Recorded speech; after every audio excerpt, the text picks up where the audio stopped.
Hello， 观众朋友们，大家好，欢迎来到由米软件官方频道。今天我们的视频继续来讲一下 TG 营销助理。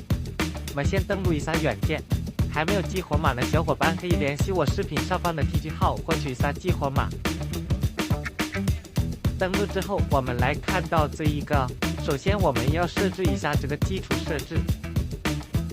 这里会有一个分组的设置，这里可以建立账号分组跟这个代理词分组然后这里上传代理词，然后上面这里就是要选择一下这个开发者、官方开发者或者本地开发者然后这个频繁时长就是设置一个时间如果账号操作出现频繁的话，它就会根据你设置的这个时间去停止这个频繁的任务。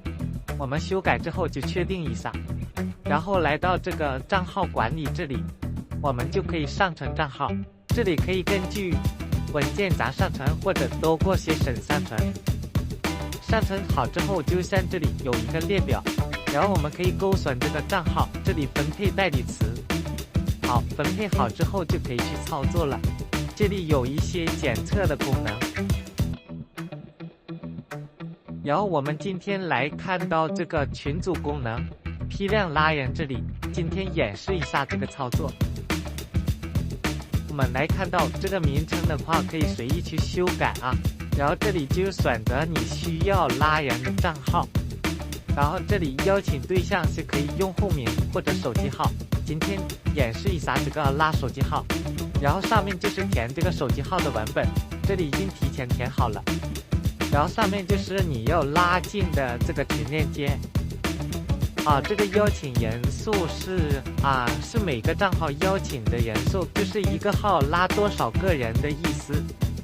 然后这里是否加群，是否退群，就是拉完退群。然后现成数就是我选了5个号，就5个号同时进行。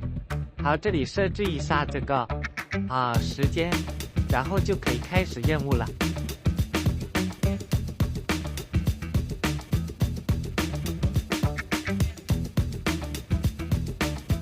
好，开始之后我们就看它操作就好了。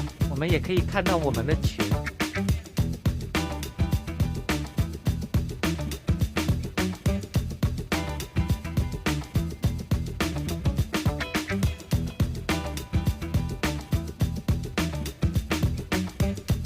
然后我们就看着它完成就好了。看一下这些数据都是非常好的，一个号都是可以拉很多人。我们这里操作是本国拉本国，这个巴西拉巴西的手机号。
好的，我们视频就到这里结束了。有兴趣的小伙伴可以联系我视频上方的 TG 号来找到我，测试一下这个软件。以上就是我今天视频的全部内容，谢谢大家的观看，拜拜。